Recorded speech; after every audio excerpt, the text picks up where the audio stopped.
there's four things happening in relation to a lot of countries in the world right now that I want to outline to you. The first one is that nature is increasing how it operates by resonance rather than by reason. And when that increases in the world and there is more resonance, you feel everything much more deeply and keenly. So when you see those images on the news of worn-torn places, children without parents, famine, etc., you feel that even more deeply than you've ever felt that before. You see the animals and their environments being destroyed, and the resonance in you becomes much more powerful.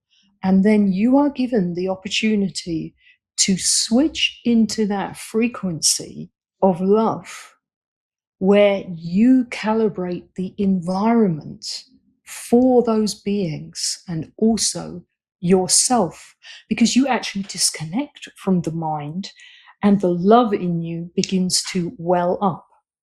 That's how nature functions. Meanwhile, in the old order, what we have is, for example, in some of the areas of the world where the mind is really dominant, particularly right now in time-space coordinates that are held in Europe, there is a complete ideological meltdown, because all of the jurisprudence, all of the rules, and all of the legality which has held reality in place, there's no love in it.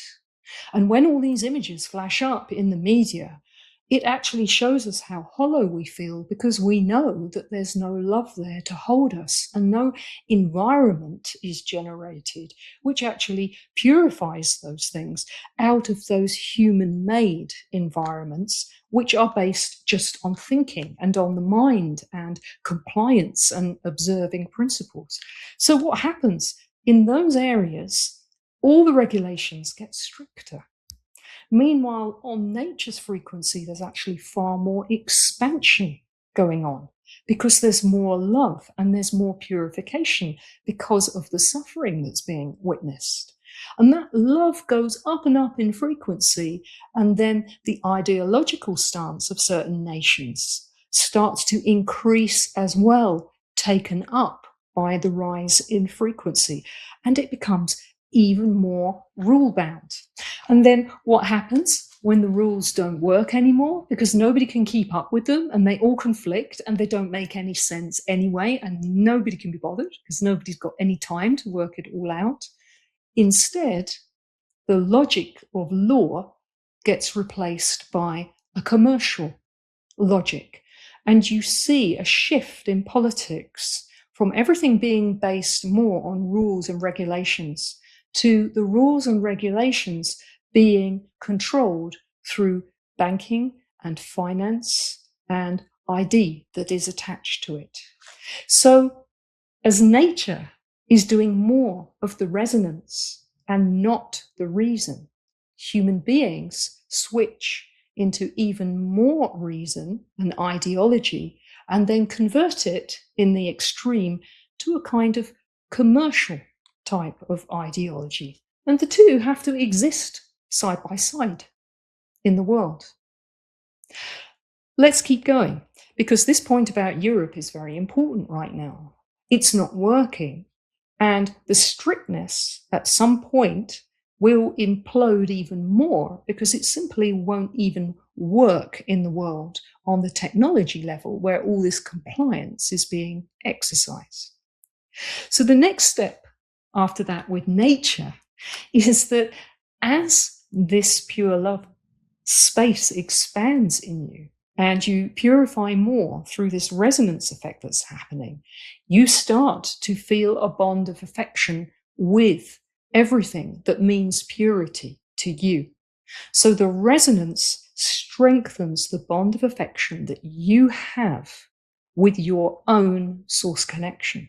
So you become more rooted in nature, more aligned, and funnily enough, you comply more with the real things, the real nature's principles in this world, far more than any other type of legal or rule-bound network that humans might invent. As the bonds of affection grow, then what happens in the outside world, where compliance is getting stricter and everything is swapping over to more of a commercial kind of logic? Shall I tell you? What happens is there is then this wish for stability. Because, believe it or not, when the bond of affection through nature gets stronger in the world, in external relationships, there's less of your energy going into anything you don't believe in. So external structures become less stable. And the orders start to become very elastic. They reinterpret all of their rules and their stances, and then they just start to break apart. People feel emotionally unstable, and all of the networks where things hook up, even in the money world, they start to break down. And because you start to get all of this instability in the way that the old order is interpreted and made visible in the world, what happens is that it goes one step further, and the stability tightens again, and the attempt to make everything stable. And so there is an attempt to stabilize all economic prices in the world. Because what's happened is that, first of all, the ideology went more in a type of commercial direction. And then because everything is so reliant on this commercial compliance, the instability affects prices, it affects spending, it affects people's emotions, everything zips up and down.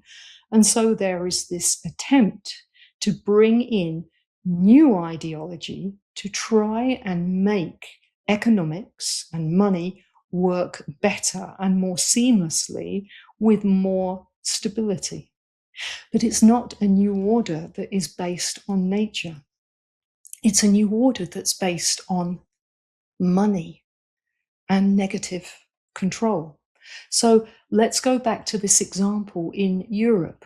What are you seeing? You are seeing an attempt to bring in a new world order through a new financial set of regulations and compliance, data privacy, green agenda, etc., all based in ideology, which gets stricter and stricter, less and less able to be interpreted or understood, with more and more disastrous effects, leading to instability rather than the stability that is aimed for. So nature is quite happy. Nature is just doing its thing through resonance and through the bond of affection, very, very efficiently. When you operate through the bond of affection, you have excellent stability all of the time, even when you fall out with someone, because the bond that holds you is solid. And there's room for there to be some conflict because there is something true running through it that is linked with purity and source connection. Nature doesn't really struggle, even during an earthquake when there is a huge amount of instability, because very quickly the land stabilizes again. Even if there's a massive release, the land will stop tremoring after however long it is, a day, 2 or 3 if there are aftershocks, etc., etc. See how the two work in parallel. So, resonance, bond of affection, and I've already been mentioning it. The more the bond of affection solidifies through bad times as well as good times, you have more trust. Because what happens is the human being starts to generate a more material substance. I call it the corona of your being, an electromagnetic field that is based on that absorption of pure love and that resonance that you have with what you're feeling inside through your source connection. So nature goes deeper and deeper into trust networks, which allows things to grow. Meanwhile, in the human world, which has pushed nature out of the frame, let's have a think about what the next stage is. There's this desperate attempt to get stability, which is not happening. Prices based on commercial ideology are going up and down, all over the place. So how can they make that more stable if that really doesn't work? The answer in the human world is always to extract more resources from the earth. So there are more things to buy and sell. And the energy can be spread through an economic system where there are more buyers and sellers, and there is more opportunity to try and peg the value of things to a more stable, a different, or a higher or a lower level. So nature naturally builds trust quite easily and spontaneously based on the bond of affection and resonance. Meanwhile, humans start getting out machines, drilling into the earth, mining for copper, gold, and silver, and they start moving to the precious metals when they get desperate because they don't believe in their legal frameworks and in their money frameworks anymore. There's zero trust. And then they even start putting up on a pedestal new commercial networks called zero trust networks, while everybody who is able to starts to shift over into precious metals because they start abandoning their currencies. They have no faith in their economic order, which is a synonym for having no faith for their world order in general, which is starting to crack up.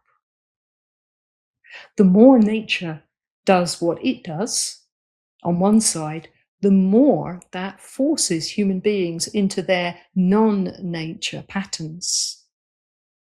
And then you see an increase of these other activities in the human world, and the two go hand in hand with nature controlling.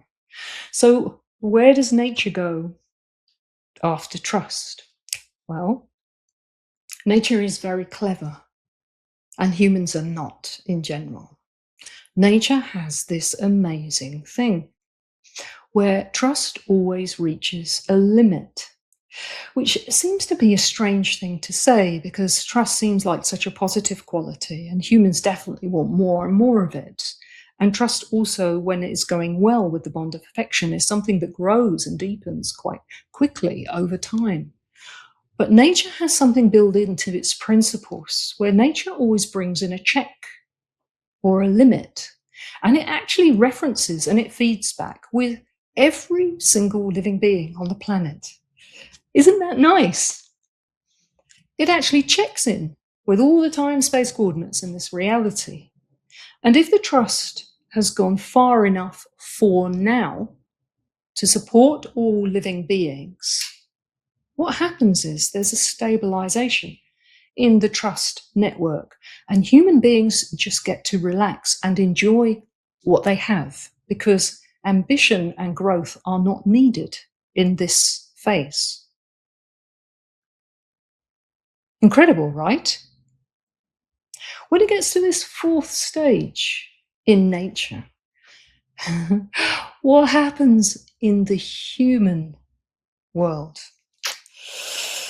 Well, a right old freak out, because just going through the steps, you're already at the stage where you're extracting the resources out of the earth.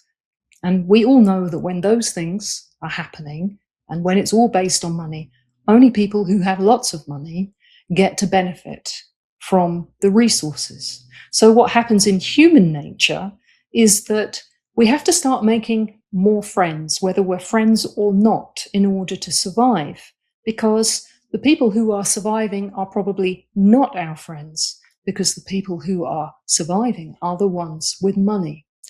So we start trying to spread out in our networks, regardless of whether there's a bond of affection there or trust or not, because we're desperate to have our needs catered for, because the resource extraction doesn't extend to us in terms of benefits.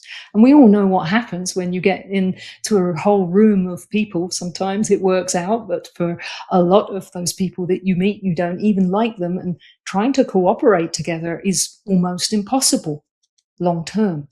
So the networks start to break down.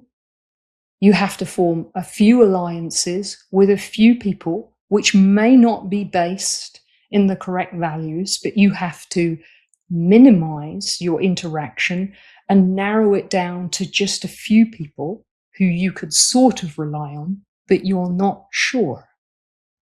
That's the mirror image of nature's natural check, where everyone is nicely catered for. Growth is enough for now. Thank you very much. Relax and enjoy.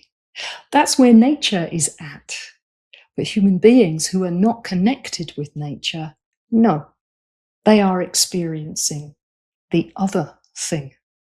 And the two go side by side. So you see a growth of nationalism. You see a growth of wanting to expel immigrants from a country. You see a natural increase in immigration policies by governments because they want more people into the countries to do all sorts of economic activities that maybe some people won't, or there is a wave of expansion in small areas around these richer circles of resource expansion, and then more labor force is needed to service these industries. It's all on the logic of money rather than affection. And the ideology starts to come back as a heightened sense of morality and nationalism. And this is quite apart from any political views that you may not have.